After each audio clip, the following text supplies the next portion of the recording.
नमस्कार, मैं R K Saxena, excellence mastermind coaching Rewa Madhya Pradesh. और आज हमारी ये जीके जीएस की क्लास है, जिसमें हम पढ़ाने जा रहे हैं आपको भारतीय अर्थव्यवस्था का एक बहुत ही अच्छा टॉपिक है, उद्योग। तो इसको हमने बहुत डिटेल से नहीं बताया है, हमने केवल उन्हीं चीज़ों को छांट के बताया है जहाँ से अक्सर आपके एग्ज़ाम में क्वेश्चन पूछे जाते हैं। तो चलिए हम देखते हैं। पहले हम मालूम करते हैं कि उद्योग हैं क्या, है ना। उद्योग क्या हैं? तो एक समान माने एक तरह की वस्तुओं का उत्पादन करने वाली जब कई संस्थाएं, है ना, संयुक्त रूप से एक साथ, उनको क्या बोलते हैं? हम उद्योग बोलते हैं।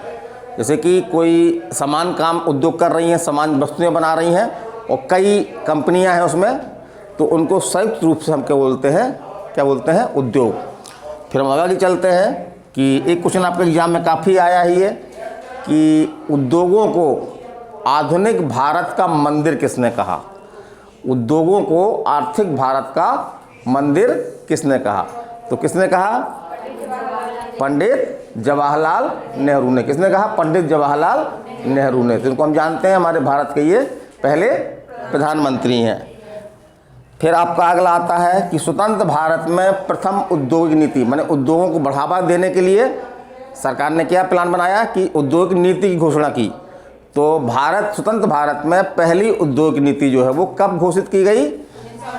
तो कब की गई? 1948 में। तो भारत की प्रथम औद्योगिक नीति क्या है? औद्योगिक नीति 1948। फिर आगे हम चलते हैं। इस औद्योगिक नीति में क्या किया गया कि सार्वजनिक माने सरकारी और निजी क्षेत्र के उद्योगों दोनों को जो है वो क्या दी गई? प्राथमिकता दी गई। माने इनको बढ़ाने की दिशा में प्रयास किए गए, कई इसमें नीतियां बनाई गई। फिर आगे हम चलते हैं कि वर्तमान औद्योगिक नीति किस वर्ष की है? तो किस वर्ष की है आपकी? 1991 की है ना। तो वर्तमान औद्योगिक नीति किस वर्ष की है? 1991 की है। और एक आपका आता है नवरत्न कंपनियां, है ना। तो क्या किया गया? 9 कंपनियों को जो है वो नवरत्न की संज्ञा दी गई, है ना। क्योंकि ये कंपनियों की संख्या कितनी थी? 9 थी, इसलिए इनको नवरत्न कहा गया। और एक नवरत्न कहाँ मिलता है? अकबर के दरबार में नवरत्न थे, पढ़ा है ना आप लोगों ने। अकबर के दरबार में नवरत्न थे। तो उसी की तर्ज पर क्या किया गया कि इन कंपनियों को विशेष दर्जा दिया गया, विशेष तरह की सुविधाएं दी गई, विशेष तरह की सहायताएं दी गई और इनको क्या नाम दिया गया? नवरत्न कंपनियां। लेकिन ये बढ़ते बढ़ते अब 9 नहीं हैं, अब ये कितनी हो गई हैं? तो जो हमने सर्च किया, वर्तमान में जो है वो नवरत्न कंपनियों की संख्या कितनी है? 18 है। और 18वीं कंपनी कौन सी शामिल की गई नवरत्न में? तो कौन है आपकी?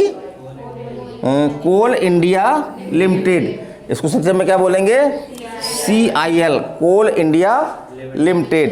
फिर चलिए आगे चलते हैं। फिर क्या किया गया? 2022 तक जो है वो महारत्न कंपनियों की संख्या कितनी हो गई? 11। तो 2010 में 4 इन्हीं कंपनियों को, 4 नवरत्न कंपनियों का क्या दर्जा दिया गया? महारत्न का दर्जा दिया गया। फिर और कंपनियों को दिया गया। फिर धीरे बढ़ते बढ़ते संख्या कितनी हो गई आपकी? कितनी हो गई? 11। और कुछ छोटी कंपनियों को, है ना, क्या दिया गया? मिनी रत्न। क्या दर्जा दिया गया? मिनी रत्न। तो कितने मिनी रत्न कंपनियां हैं? 73, है ना। तो ये याद रखना आपको, 73, वर्तमान में 73 मिनी रत्न कंपनियां हैं। फिर हम बात करते हैं कुटीर उद्योग क्या कहलाते हैं, है ना। तो वे उद्योग जिनमें उत्पादन कारखाने में न होकर के कहाँ पे होता है? परिवार में होता है, घर में होता है। और समानते जो घर के मेंबर ही उसमें क्या करते हैं? काम करते हैं। तो इस तरह के उद्योग को हम क्या बोलते हैं? कुटीर उद्योग। फिर अब आती है लघु उद्योग। तो वे उद्योग जिनमें पूंजी लगी होती, कितने तक की? 25 लाख से लेकर के 5 करोड़ तक की पूंजी लगी होती है। ऐसे उद्योग हम क्या बोलते हैं? लघु उद्योग बोलते हैं। फिर आगे हम चलते हैं। 1977 में क्या किया गया? भारतीय जनता पार्टी की सरकार आई। वो भारतीय जनता पार्टी नहीं, जनता पार्टी की सरकार आई। और उसने औद्योगिक विकास के लिए क्या किया गया कि जिला स्तर पर औद्योगिक केंद्रों की स्थापना की शुरुआत की। तो 1977 में जिला स्तर पर क्या किया गया, जिला औद्योगिक केंद्रों की स्थापना की शुरुआत की गई। अब हम बात करते हैं कमेटी की, समिति थी ये क्वेश्चन में आती है आपके। आबिद हुसैन समिति का संबंध जो है वो किस क्षेत्र से है, तो क्या है, लघु उद्योगों में सुधार। तो ये क्वेश्चन आपका पूछा गया एग्जाम में कि आबिद हुसैन समिति का संबंध किससे है, तो लघु उद्योग क्षेत्र में सुधार। फिर कुछ औद्योगिक संस्थाएं बनाई गई उद्योगों के विकास के लिए, तो उनके ईयर पूछे जाते हैं कि वो कब स्थापित हुई। तो भारतीय औद्योगिक विकास बैंक क्या है, भारतीय औद्योगिक विकास बैंक, इसको संक्षेप में बोलते हैं आईडीबीआई। इसकी स्थापना कब हुई, 1 जुलाई 1964। कब हुई, 1 जुलाई 1964। फिर हम आगे बात करते हैं भारतीय औद्योगिक वित्त निगम, इसकी स्थापना कब हुई, इसको संक्षेप में बोलते हैं आईएफसीएल। तो कब हुई, 1 जुलाई 1948, 1 जुलाई 1948। अब एक क्वेश्चन और पूछता है आपका कि कृषि के बाद सर्वाधिक रोजगार प्रदान करने वाला दूसरा उद्योग कौन सा है, तो कौन सा है, कृषि के बाद सर्वाधिक रोजगार प्रदान करने वाला दूसरा उद्योग कौन सा है, कपड़ा उद्योग है ना। ऐसा कहा जाता है कि लगभग 3.5 करोड़ लोग जो हैं इसमें अब रोजगार प्राप्त कर रहे हैं। फिर आगे हम चलते हैं कि भारत का पहला कागज कारखाना कब और कहाँ स्थापित किया गया, तो कहाँ पे किया गया, टीटागढ़। और टीटागढ़ कहाँ पे है ये आपका, पश्चिम बंगाल में। और कब स्थापित किया गया, 1881। कब, 1881। स्थान टीटागढ़। टीटागढ़ कहाँ पे है, पश्चिम बंगाल में। फिर आपके ये बहुत सारे इस्पात कारखाने हैं वर्तमान में तो, लेकिन ये 3-4 इस्पात कारखाने हैं, इनसे क्वेश्चन आपके ये पूछे जाते हैं कि किस राज्य में है या किस देश के सहयोग से ये जो है वो शुरू किए गए हैं। तो पहला हम लेते हैं भिलाई इस्पात कारखाना, ये कहाँ पे है आपका, वर्तमान में छत्तीसगढ़ में है। वर्तमान में कहाँ पे है, छत्तीसगढ़ में है। पहले मध्य प्रदेश में हुआ करता था, है ना, लेकिन 1 नवंबर 2000 को मध्य प्रदेश से छत्तीसगढ़ अलग कर दिया गया। तो अब कहाँ पे है ये, कहाँ पे है, छत्तीसगढ़ में है। और किस देश के सहयोग से बना था ये, तो रूस या सोवियत संघ, उस समय सोवियत संघ था, है ना। फिर सोवियत संघ का स्थान किसने ले लिया, रूस ने ले लिया। फिर अगला कारखाना देखते हैं राउरकेला। तो कहाँ पे है ये, उड़ीसा में है। तो इसको कैसे याद रखेंगे, ये ऊ आ रहा ना, राउर ऊ से क्या बना लेंगे, उड़ीसा। तो इस तरह से हमको याद रहेगा कि ये कारखाना कहाँ पे है आपका, उड़ीसा में है।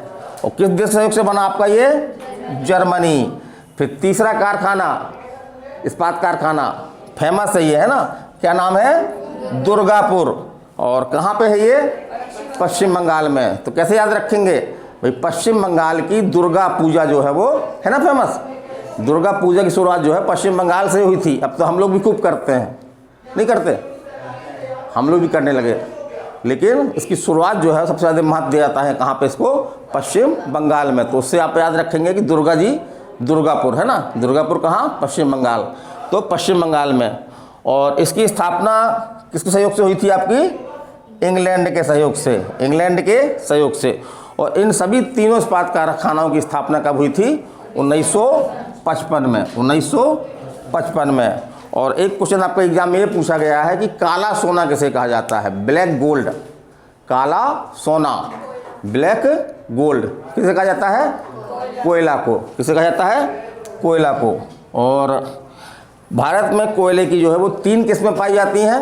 3 किस्म हमको भले मालूम ना हो, लेकिन उसमें से एक क्वेश्चन ये बनता है आपका कि सबसे अच्छी किस्म कौन सी है, कोयले की जो भारत में पाई जाती है उसमें सबसे अच्छी किस्म कौन सी है, तो कौन सी है आपकी, एंथ्रेसिस एंथ्रेसाइड। एंथ्रेसाइड क्यों अच्छी है? क्योंकि इसमें 80 से 90% तक क्या पाया जाता है? कार्बन पाया जाता है, इसलिए जलता अच्छा है ना, ऊर्जा अच्छी देता है। तो मेरी ये आज की क्लास थी उद्योग, और उद्योग के बारे में जो क्वेश्चन एग्जाम में बनते हैं लगभग उन्हीं फैक्टरों को हमने यहाँ पे बताने का प्रयास किया है। हमारा कैसा प्रयास है, आप इसे मैसेज के द्वारा हमको भेजें। और ये हमारी ऑफलाइन क्लास ही है, बच्चे सामने बैठे हुए हैं, पहले हम इसको डिटेल से पढ़ा देते हैं और उसी दौरान ये बोर्ड में लिख लिया जाता है और आप लोगों तक ये पहुंचाने का प्रयास किया जाता है। तो कल हमारा सब्जेक्ट होगा कृषि, है ना। तो कृषि वैसे हमने पढ़ाया है आपका, जब हम भारत का भूगोल पढ़ा रहे थे तो उसमें कृषि टॉपिक था, लेकिन देखेंगे कोई अगर नए टॉपिक आ रहे हैं उसमें नई चीज़ें आ रही हैं तो उसको भी हम देखेंगे। तो कल का हमारा टॉपिक होगा कृषि, है ना। तो कृषि में बहुत सारे फैक्ट बनते हैं, तो उसको आप देखिएगा, निसंदेह रूप से आपको फ़ायदा होगा। तो मैं RK Saxena, excellence mastermind coaching Rewa, अगले वीडियो तक या अगली क्लास हमारी कल होगी, तब तक विदाई लेता हूँ। नमस्कार, धन्यवाद।